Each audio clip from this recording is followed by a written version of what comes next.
For 30 years, the Governor's Institutes of Vermont has provided life-changing, accelerated educational programming to more than 10,000 young Vermonters. During that time, more than 120 community members have stepped up as volunteer board leaders. Today's Governor's Institutes is not only a national model in accelerated learning, it has also become a leader in diversity outreach and results-based accountability, thanks to specific strategic actions taken by the board. It's really a joy to work with this board of directors because their teamwork and their vision of what the organization could be and their agility to make decisions because of their trust and understanding of the staff and of each other just has really allowed us to make tremendous strides in a very, very short time. We began by really exploring as a board where we wanted the organization to go. As volunteer board members, we weren't all experts in youth development, but we did have collectively a really good sense of what the community needed. We wanted to make GIV available to more kids, and we wanted to tie in with the workforce development priorities that Vermont has as a state. One of the issues that GIV has bumped up against is the perception from some families that the Governor's Institute is just too expensive. It removes some well-meaning and deserving kids from the benefits of the Governor's Institute of Vermont.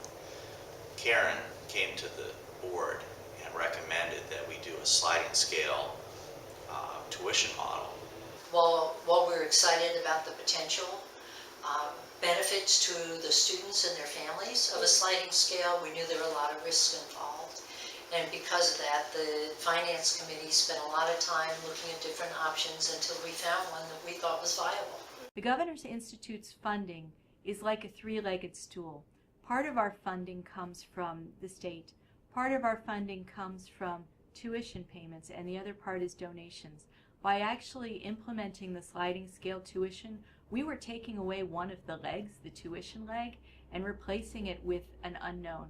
So it was a huge decision for the board. I remember the tensions of that meeting because everybody knew what a big responsibility was, the fiscal responsibility. But in the end, the board rallied around and decided that this was the right direction. It was such a bold decision, and the board functioned so beautifully, individually, in committees, and as a team to bring it to fruition.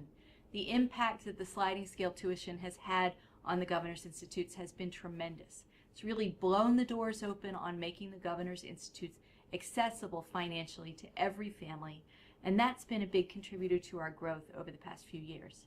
Another milestone of note has been the long-term outcomes report that GIV has produced since after I left the board. With foundation funding, we were able to survey alumni to assess actual outcomes and the long-term impacts of our programs. In 2011, the Governor's Institutes came to me with a very ambitious plan to survey 30 more years' worth of alumni and measure them on a wide range of potential outcomes. It went far beyond what I've seen done in the state, but they had a very clear vision of the kind of tool and the ways in which such an evaluation would enable them to continue to grow and improve the institutes. We had a lot of anecdotal evidence as to the impact that GIV had on students' lives. The long-term impact report was necessary in order to show funders that their money to GIV was having an impact and was doing what we said it was doing in terms of providing opportunities for students, changing lives, and we call ourselves a transformational organization. That is very hard to prove. I have to admit, when they first came to me, I was struck with the kinds of challenges involved in launching such an alumni study, but we succeeded. One of the most rewarding things that I get to do is to show it to those 30 years worth of board members who came before and say, look, here's what you've achieved. It really showcases the power of community members to make a difference with their leadership. I'm so excited and inspired by what the board has achieved in recent years. We discovered that as a board, we needed to dream big, set clear goals, and then support the staff in making those dreams come true. It's the same sort of blue sky thinking and follow through that we deliver to 550 teenagers every year.